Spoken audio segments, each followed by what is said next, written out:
Teman-teman, pernah nggak kamu ngerasa hidupmu jalan terus, bahkan baik-baik aja, tapi Instagram kamu sepi? Bukan karena nggak ada momen. Galeri handphone kamu penuh, ada foto ngopi, ada foto langit, ada foto keluarga, ada foto temen.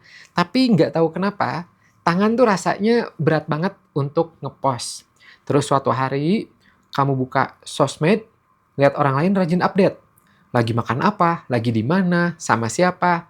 Dan muncul pertanyaan kecil yang menusuk pelan-pelan. Kok aku jarang posting ya? Aku aneh nggak sih? Atau jangan-jangan aku lagi ketinggalan? Nah, kalau misalnya kamu merasa seperti itu, kamu pernah berada di situasi momen seperti itu, rasanya kok gimana gitu ya. Nah, yuk ini saatnya kita ngobrol pelan-pelan ya. Pertama, saya ingin kamu tahu satu hal. Jarang posting itu bukan otomatis kamu tertutup. Bukan berarti kamu sombong, bukan berarti kamu nggak bahagia. Kadang kita hidupnya justru penuh, tapi kita memilih tidak menaruhnya di etalase. Dan itu wajar, nggak apa-apa. Ada orang yang merasa lega saat berbagi, tapi ada juga kok orang yang merasa lega saat menjaga, dan dua-duanya manusiawi. Dan mungkin kamu juga pernah ngerasa bersalah. Takut dibilang misterius, takut dibilang nggak gaul, takut dibilang nggak eksis. Padahal kamu cuman ingin tenang. Dan itu nggak apa-apa. Kamu nggak perlu menjelaskan versi hidupmu ke semua orang. Kamu boleh jadi orang yang memilih untuk hening. Sekali lagi, itu tidak apa-apa. Nah, kalau kita lihat lebih dalam, biasanya ada beberapa alasan yang pelan-pelan membentuk pilihan ini. Kalau kita tarik lebih dalam, jarang posting itu seringkali bukan soal aku malas, tapi soal cara otak dan hati kamu menjaga diri. Alasan pertama yang paling paling umum itu adalah biasanya kelelahan terhadap validasi dari luar. Kamu mungkin pernah posting, lalu setelah itu tanpa sadar ngecek lagi, ada yang like belum, ada yang komen nggak, ada yang nge-view story nggak, siapa aja kalau misalnya ada. Dan di titik-titik tertentu mungkin kamu sadar, rasanya seperti nilai raport. Seolah-olah momen yang harusnya hangat, tiba-tiba berubah menjadi angka. Padahal yang kamu butuh sebenarnya bukan angka. Kamu butuh merasa cukup. Dan ketika sosial media membuat cukup itu terasa jauh, maka tubuhmu biasanya memilih untuk mundur pelan-pelan. Itu alasan pertama. Alasan kedua biasanya privacy sebagai rasa aman. Ada orang yang bisa bernafas lebih panjang saat hidupnya nggak jadi konsumsi publik. Bukan karena antisosial, tapi karena ada bagian dalam diri yang ingin dijaga. Kamu mungkin ngerasa, aku ingin punya ruang yang cuman aku yang tahu. Ruang yang nggak disentuh oleh komentar. Nggak disentuh oleh penilaian oleh orang lain. Nggak disentuh oleh asumsi-asumsi dari luar. Dan menariknya, privacy itu bukan berarti kamu menyembunyikan. Kadang privacy itu cara kamu menghormati momen. Supaya momen itu tetap punya kamu sendiri. Alasan ketiga, takut disalahpahami. Ada yang seperti ini. Mungkin kamu pernah mengalami hal kecil. Satu captions yang menurut kamu biasa aja. Tapi ditangkap oleh orang lain berbeda. Atau misalnya satu foto yang niatnya sharing, berbagi, tapi kok jadinya bahan omongan. Dan sejak itu ada pelajaran yang nempel di kepala. Udah deh, lebih aman kalau aku diem. Nah, ini bukan paranoid ya, bukan paranoia. Ini memori. Otak kita memang suka menyimpan pengalaman sosial yang bikin malu atau sakit karena itu dianggap penting untuk bertahan. Jadi setiap kali kamu mau posting, otak kamu ngingetin, dulu pernah kejadian itu loh. Dan akhirnya kamu jadi ragu. Berikutnya alasan keempat biasanya sensitif terhadap penilaian. Sensitif itu bukan lemah ya, sensitif itu peka. Kalimat kecil bisa tinggal lama di kepala.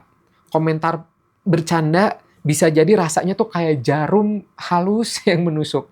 Bahkan ketika orang lain udah lupa, bisa jadi kamu masih memutar terus di otak ya sebelum tidur. Jadi akhirnya kamu memilih ya udah deh memilih untuk tidak memberi pintu masuk. Bukan karena kamu nggak kuat, tapi karena kamu ingin menjaga kewarasanmu.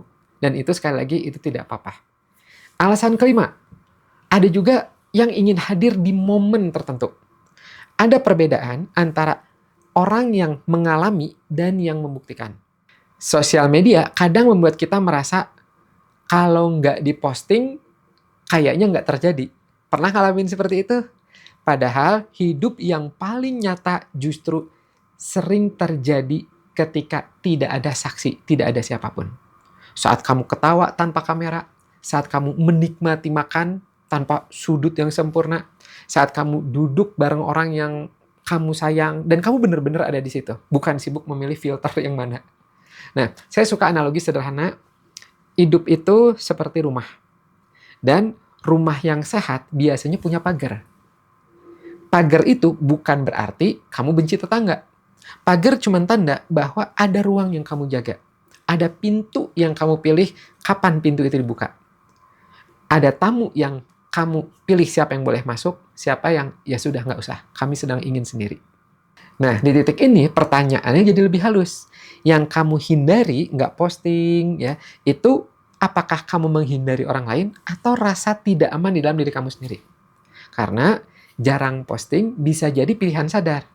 Tapi bisa juga salah satu cara secara psikologis untuk menghindar. Dan dua-duanya itu punya rasa yang beda. Meskipun kelihatannya sama, nggak posting. Nah, kalau ini pilihan sadar, maka kamu bisa merasa lega. Tapi kalau ini penghindaran, maka bisa jadi kamu merasa sempit. Kenapa ya saya nggak bisa posting seperti orang-orang lain?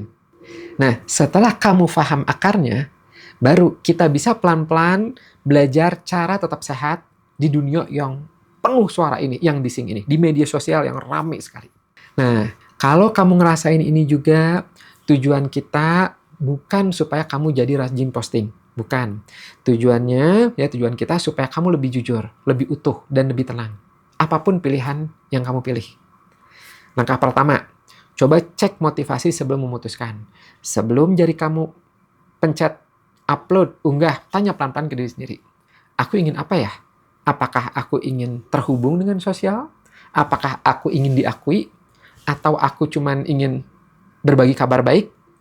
Nggak ada jawaban yang salah. Tapi saat kamu tahu alasannya, kamu jadi punya kendali. Kamu nggak lagi ditarik-tarik sama dorongan yang samar-samar yang nggak jelas di luar sana itu apa. Nah, langkah kedua, coba bedakan privacy dan penghindaran. Privacy biasanya meninggalkan rasa lapang. Kamu nggak posting, tapi kamu tetap merasa aman. Tetap bisa dekat dengan orang yang kamu pilih. Dan hidupmu tetap bergerak seperti apa adanya. Beda sama penghindaran. Penghindaran itu, kalau kamu nggak posting, itu ada rasa tegang, ada rasa, wah jangan sampai ada yang lihat, ada rasa takut yang membesar. Nah, tandanya sering sederhana. Setelah kamu memutuskan untuk diam, apakah hatimu lebih ringan atau justru semakin sempit? Coba cek sendiri. Langkah ketiga, coba kamu buat batas yang lembut. Kamu bisa milih bagian mana yang boleh di-sharing, dibagi, kepada siapa, dan kapan. Karena tidak semua orang berhak atas cerita kita, cerita kamu. Ada hal yang cukup jadi milikmu saja, atau milik orang-orang yang benar-benar hadir pada saat itu. Batas itu sekali lagi bukan tembok, batas itu kayak pintu, dan kamu yang pegang kuncinya. Kamu bisa mengizinkan siapa yang menurut kamu, oh ini layak, dan mana yang tidak. Langkah keempat, coba latih validasi dari dalam diri. Setelah momen baik itu terjadi, misalnya kamu selesai kerja, kamu ketemu keluarga, kamu berhasil melewati hari-hari yang berat, coba ucapkan kalimat kecil ke diri sendiri. Aku bangga sudah bertahan. Aku bersyukur bisa merasakan ini.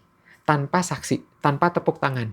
Karena ketika kamu bisa mengakui hidupmu sendiri, maka kebutuhan untuk dibenarkan, divalidasi oleh orang lain, itu pelan-pelan akan mengecil. Dan semakin lama, bisa jadi kamu semakin sehat secara psikologis. Sekarang langkah kelima. Kalau kamu memang ingin mulai berbagi, coba mulai dari yang kecil dan aman. Kamu nggak harus memajang semua detail. Kamu bisa berbagi makna, bukan pamer hasilnya. Berbagi proses, bukan pembuktian. Dan kamu boleh berhenti kapanpun. Kamu yang menentukan ritmenya. Terakhir, saya ingin kasih satu pertanyaan jurnal yang sederhana. Momen apa yang paling kamu syukuri, tapi nggak kamu posting, nggak kamu unggah? Dan kenapa? Kadang jawabannya membawa kita ke akar yang selama ini kita hindari. Dan di situ, kamu bisa jadi lebih mengenal diri kamu sendiri. Nah, ada hidup yang tumbuh diam-diam. Nggak banyak bukti di layar, tapi banyak rasa di dalam. Hening bukan berarti kekurangan, hening bisa jadi pilihan. Kebahagiaan yang dewasa tidak selalu butuh penonton. Dan rasa aman itu muncul saat kamu bisa menyimpan sebagian hidupmu untuk kamu sendiri. Kadang yang paling indah memang tidak kita jelaskan ke siapa-siapa. Cukup kita hidupi, kita jalani. Kalau video ini menyentuh kamu, klik like dan tulis di komentar. Bagian mana yang paling kamu rasakan hari ini? Dan kalau kamu ingin terus punya ruang refleksi seperti ini, boleh subscribe. Dan kalau kamu ingin mengenal diri kamu lebih dalam lagi, kamu bisa jelajahi di grafologiindonesia.com. Di situ ada banyak materi grafologi gratis bagaimana mengetahui potensi diri, hambatan diri dari analisa tulisan tangan. Saya Afif, dan ini Kata Psikolog, ruang refleksi untuk memahami diri sendiri dan orang lain.